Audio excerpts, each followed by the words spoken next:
नमस्कार, मैं हूं अंकुर। आप देख रहे हैं सत्य हिंदी। एक नजर अब तक की सुर्खियों पर। शुक्रवार को संसद के शीतकालीन सत्र का 10वां दिन सुबह 11 बजे शुरू हुआ। दोनों सदनों लोकसभा और राज्यसभा में कार्यवाही तय समय पर शुरू हो गई।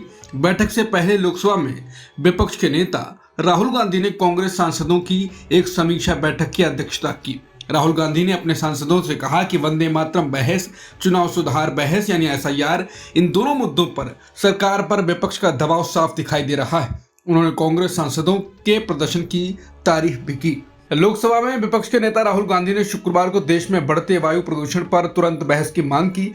उन्होंने कहा कि एक ऐसा मुद्दा है जिस पर सरकार और विपक्ष दोनों एकमत हो सकते हैं। जीरो आवर में बोलते हुए राहुल गांधी ने कहा कि हमारे बड़े शहर जहरीली हवा की चादर में ढके हुए हैं। लाखों बच्चे फेफड़ों की बीमारी से जूझ रहे हैं। लोगों को कैंसर हो रहा है। बुजुर्गों को सांस लेने में दिक्कत है। ये किसी एक पार्टी का मुद्दा नहीं बल्कि सभी की जिम्मेदारी है। राहुल गांधी ने कहा कि ये विचारधारा का मुद्दा नहीं बल्कि स्वास्थ्य और भविष्य की पीढ़ियों का सवाल है। उन्होंने सरकार से अनुरोध किया कि इस पर पूरा समय देकर विस्तृत बहस करवाई जाए और ठोस कदमों की घोषणा की जाए। उनके प्रस्ताव पर प्रतिक्रिया देते हुए संसदीय कार्य मंत्री किरण रिजिजू ने कहा कि सरकार वायु प्रदूषण पर चर्चा करने के लिए तैयार है। इस पर चर्चा का समय लोकसभा की बिजनेस एडवाइजरी कमेटी तय करेगी।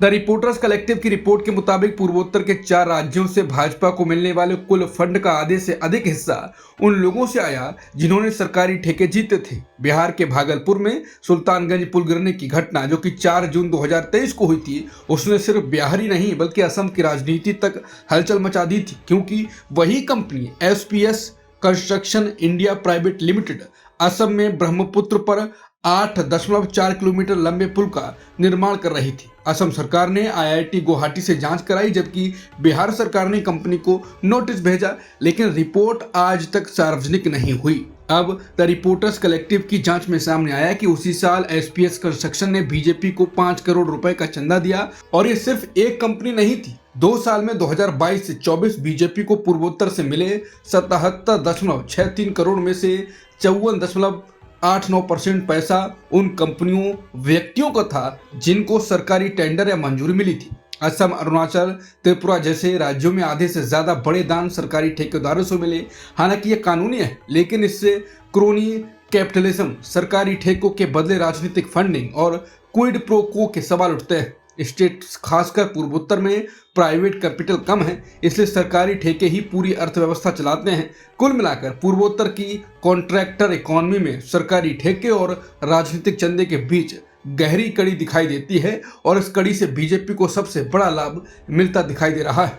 राज्यसभा में गुरुवार को चुनावी सुधारों पर चर्चा की शुरुआत करते हुए कांग्रेस के कोषाध्यक्ष और राज्यसभा सांसद अजय माकन ने बड़ा खुलासा किया। उन्होंने कहा कि बीजेपी के पास कांग्रेस से 75 गुना ज्यादा पैसा उसके आधिकारिक चुनावी खाते में मौजूद है। माकन ने इसे भारतीय लोकतंत्र के लिए खतरे की घंटी बताया। उनके अनुसार किसी भी लोकतंत्र के 3 बुनियादी स्तंभ हैं: समान अवसर, पारदर्शिता, विश्वसनीयता। उन्होंने आरोप लगाया कि जब 2 प्रमुख राजनीतिक दलों के फंड में इतना बड़ा अंतर हो जाए तो राजनीति में बराबरी का माहौल खत्म हो जाता है। माकन ने आंकड़े भी रखे। 2004 में बीजेपी का बैंक बैलेंस था 87.96 करोड़, कांग्रेस का 38 करोड़। 2009 में कांग्रेस के पास था 221 करोड़, बीजेपी के पास 150 करोड़। 2019 में ये अंतर बढ़ गया, बीजेपी के पास 3,562 करोड़ और कांग्रेस के पास 315 करोड़ रुपए। 2024 में बीजेपी का बैलेंस पहुंच गया 10,160 करोड़, जबकि कांग्रेस के पास है सिर्फ 133.97 करोड़। अजय माकन ने कहा कि बीजेपी के पास कांग्रेस से 75 गुना ज्यादा पैसा होगा। चुनावी समानता के लिए गंभीर चुनौती है। कर्नाटक सरकार ने बुधवार को हेट स्पीच और हेट क्राइम रोकथाम बिल 2025 विधानसभा में पेश किया। सरकार का दावा है कि यह बिल समाज में फैल रही नफरत, झूठ और सांप्रदायिक तनाव को रोकने के लिए है, लेकिन कई विशेषज्ञों का कहना है कि इस तरह के कानून अक्सर अभिव्यक्ति की आज़ादी को सीमित करने के लिए इस्तेमाल किए जाते हैं। दरअसल कानून में हेट स्पीच और हेट क्राइम की परिभाषा बहुत व्यापक और अस्पष्ट है। बोले गए या लिखे गए किसी भी शब्द को हेट स्पीच माना जा सकता है अगर सरकार को लगे कि इससे दुश्मनी, नफरत या तनाव पैदा हो सकता है। इसका अपराध साबित होने पर 10 साल तक की जेल हो सकती है। बिल में कला, शिक्षा, रिपोर्टिंग और टिप्पणी को अपवाद बताया गया है, लेकिन ये तय कोर्ट में होगा, जिससे लोगों को बहुत राहत नहीं मिली। विशेषज्ञ कहते हैं कि भारत की धीमी और कठिन न्याय प्रणाली में ऐसे अपवाद अक्सर पर्याप्त नहीं होते। नागरिक अधिकार समूहों का कहना है कि इस बिल से सरकार को अधिक शक्ति मिलेगी और आम नागरिक सरकार के मुकाबले कमजोर हो जाएंगे। ऐसे कानून पहले भी असहमति दबाने में इस्तेमाल होते रहे हैं, जैसे यूएपीए, राजद्रोह कानून और धार्मिक भावनाएं आहत होने जैसे मामले। कर्नाटक के गृह मंत्री जी परमेश्वर ने कहा कि कांग्रेस सरकार मादक पदार्थों से संबंधित अपराधों में निर्णायक कार्रवाई कर रही है। उन्होंने कहा कि नशीले पदार्थों के तस्करों के घरों को ध्वस्त करने सहित कड़े कदम उठाने के लिए तैयार हैं। कर्नाटक विधानसभा के शीतकालीन सत्र के दौरान एमएलसी के अब्दुल जब्बार के एक प्रश्न का उत्तर देते हुए परमेश्वर ने कहा, कई विदेशी नागरिक, जिनमें से अधिकांश अफ्रीकी देशों से हैं, नशीले पदार्थों की तस्करी और बिक्री करते पकड़े गए हैं। हमें नहीं पता कि वो इसे कैसे लाते हैं या इसकी आपूर्ति कैसे करते हैं। हम उनकी गतिविधियों पर नजर रख रहे हैं और उन मकान मालिकों की भी पहचान कर ली है जिन्होंने इन लोगों को मकान किराए पर दिए हैं। हम उन मकानों को भी बुलडोजर से गिराने के लिए तैयार हैं जिनमें नशीले पदार्थों के तस्कर किराए पर रहते हैं।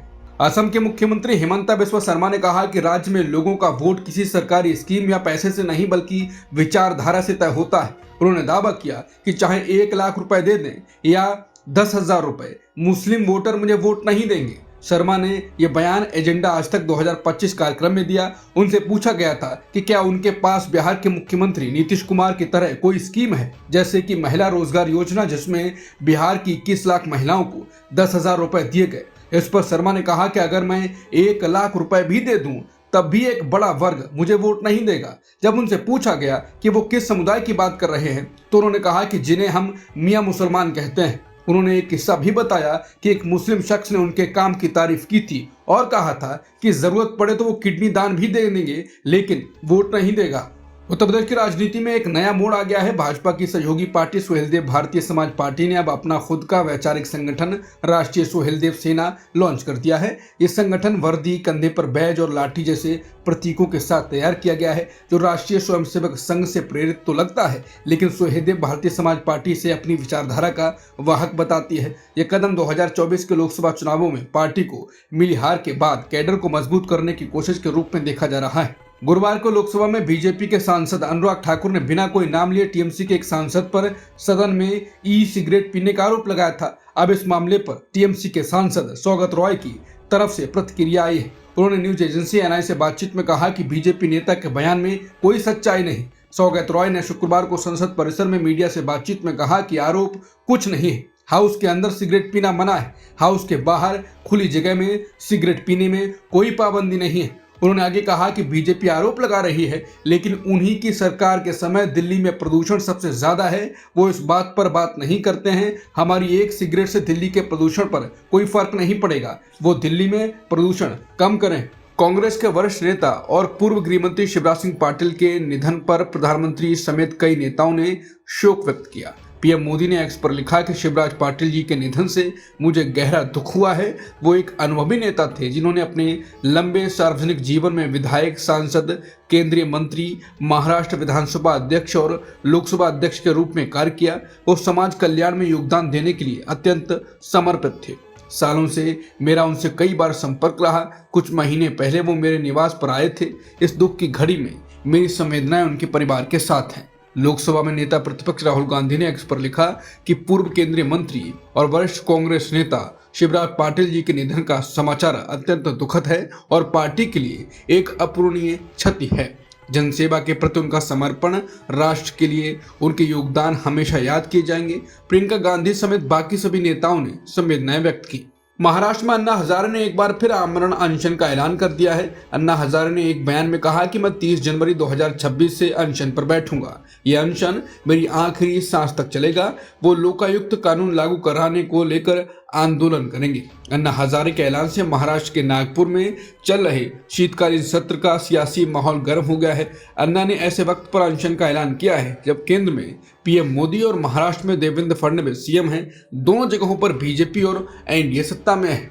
महाराष्ट्र में एक और नया बड़ा राजनीतिक विवाद खड़ा हो गया है। शिवसेना यूबीटी प्रमुख उद्धव ठाकरे और केंद्रीय गृह मंत्री अमित शाह के बीच तीखी जुबानी जंग छिड़ गई है। मामला है मद्रास हाईकोर्ट के जज जीआर स्वामीनाथन के खिलाफ विपक्ष इंडिया गठबंधन द्वारा लाया गया इम्पीचमेंट प्रस्ताव। विवाद की वजह वो विवादित आदेश है जिसमें जज स्वामीनाथन ने एक दरगाह के पास धार्मिक स्थान पर कार्तिकेय दीपम जलाने का निर्देश दिया था। बीजेपी और अमित शाह का आरोप है कि विपक्ष का ये कदम वोट बैंक की राजनीति के लिए पहली बार किसी जज को निशाना बनाने जैसा है। अमित शाह ने उद्धव ठाकरे पर सीधा हमला बोला और कहा कि वो तुष्टीकरण की राजनीति कर रहे हैं और देश में गलत परंपरा की शुरुआत कर रहे हैं। वहीं उद्धव ठाकरे ने कड़े शब्दों में जवाब देते हुए कहा कि बीजेपी, आरएसएस और अमित शाह को उन्हें हिंदुत्व पर लेक्चर देने का कोई हक नहीं। उन्होंने शाह को चुनौती दी कि क्या वो केंद्रीय मंत्री किरेन रिजिजू से बीफ संबंधी बयान पर इस्तीफा मांगेंगे। ठाकरे ने बीजेपी की वंदे मातरम वाली राजनीति को वन डे मातरम यानी दिखावटी राष्ट्रवाद बताया। उन्होंने बीजेपी पर पालघर साधु हत्याकांड को लेकर दोहरा रवैया अपनाने का भी आरोप लगाया। अमेरिका और भारत के बीच लंबे समय से अटकी हुई ट्रेड एग्रीमेंट की बातचीत पर केंद्रीय वाणिज्य एवं उद्योग मंत्री पीयूष गोयल का बड़ा बयान आया। पीयूष गोयल ने कहा कि अगर अमेरिका भारत के प्रस्ताव से खुश है तो उसे तुरंत समझौते पर साइन कर देना चाहिए। पीयूष गोयल मुंबई में पत्रकारों से बात कर रहे थे।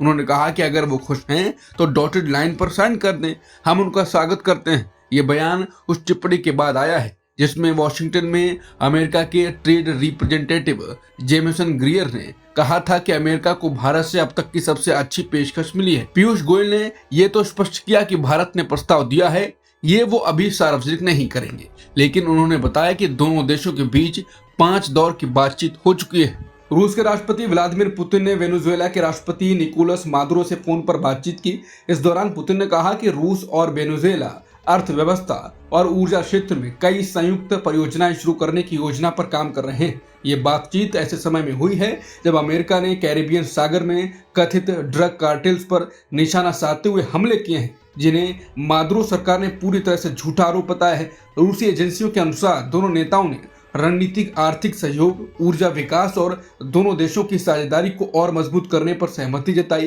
पुतिन ने वेनेजुएला के लोगों और मादुरो सरकार के प्रति एकजुटता भी जताई। बांग्लादेश में अगले साल बड़ी राजनीतिक परीक्षा होने जा रही है। बांग्लादेश के मुख्य चुनाव आयुक्त AMM नसीरुद्दीन ने घोषणा की है कि देश में 12 फरवरी 2026 को 13वां राष्ट्रीय चुनाव कराया जाएगा। ये चुनाव सिर्फ 26 महीने में होने वाला दूसरा राष्ट्रीय चुनाव होगा। यही नहीं, मुख्य चुनाव आयुक्त ने यह भी बताया कि उसी दिन जुलाई चार्टर पर जनमत संग्रह भी होगा। जुलाई चार्टर संविधान में बदलाव के लिए तैयार किए गए सिद्धांतों का सेट है जिस पर जनता सीधे अपनी राय देगी। चार्टर और चुनाव दोनों को एक ही दिन कराने का यह फैसला बांग्लादेश की राजनीति में बेहद अहम माना जा रहा है। मध्य यूरोप के देश ऑस्ट्रिया ने स्कूलों में हिजाब के लिए सख्त पाबंदी लगाने वाला एक कानून पास किया है। यहाँ दक्षिणपंथी पार्टी की अगुवाई में गठबंधन सरकार है और इसमें 3 मध्य मार्गी पार्टियां भी शामिल हैं। सरकार का कहना है कि यह कानून जेंडर इक्वालिटी के लिए एक स्पष्ट प्रतिबद्धता है, लेकिन आलोचकों का कहना है कि इससे देश में मुस्लिम विरोधी भावना बढ़ेगी और ये असंवैधानिक भी हो सकता है। ये प्रावधान सरकारी और निजी दोनों तरह के स्कूलों में लागू होगा। साल 2020 में 10 साल से कम उम्र की लड़कियों के लिए लगाए गए इसी तरह के हिजाब बैन को संवैधानिक अदालत ने रद्द कर दिया था। ये नए कानून के तहत अगर कोई छात्रा इस बैन का उल्लंघन करती है तो उसे स्कूल अधिकारियों और उसके कानूनी अभिभावकों के साथ कई बैठकों से गुजरना होगा। बार बार उल्लंघन होने पर चाइल्ड और यूथ वेलफेयर एजेंसी को सूचित करना अनिवार्य होगा। बांग्लादेश के पूर्व प्रधानमंत्री खालिदा जिया की तबीयत बेहद खराब हो गई है। डॉक्टरों के मुताबिक उनकी हालत बिगड़ने के बाद उन्हें वेंटिलेटर सपोर्ट पर रखा गया है। डॉक्टर्स का कहना है कि उनकी सांस लेने में दिक्कत बढ़ गई है, ऑक्सीजन लेवल गिर गया है और कार्बन डाइऑक्साइड का स्तर बढ़ गया है। डॉक्टर शहाबुद्दीन तालुकदार ने बताया कि खालिदा जिया की हालत में सुधार नहीं है, इसी वजह से उन्हें वेंटिलेटर पर डालकर उनके फेफड़ों और अन्य अंगों को आराम देने की कोशिश की जा रही है। 80 वर्षीय खालिदा जिया 23 नवंबर से ढाका के अस्पताल में भर्ती हैं और कई गंभीर बीमारियों का इलाज चल रहा है। वो BNP यानी बांग्लादेश नेशनलिस्ट पार्टी की चेयरपर्सन भी हैं।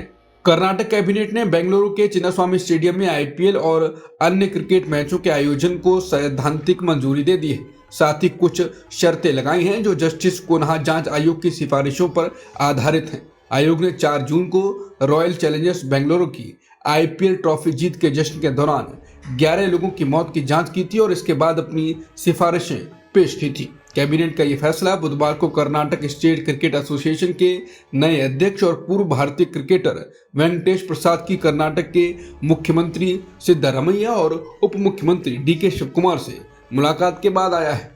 अब तक की खबरों में इतना ही। बाकी खबरों के लिए बने रहिए सत्यहिंदी.com के साथ। Copyright disclaimer under Section 107 of the Copyright Act 1976. Allowance is made for fair use for purposes such as criticism, comment, news reporting, scholarship, and research. Fair use is a use permitted by copyright statute that might otherwise be infringing.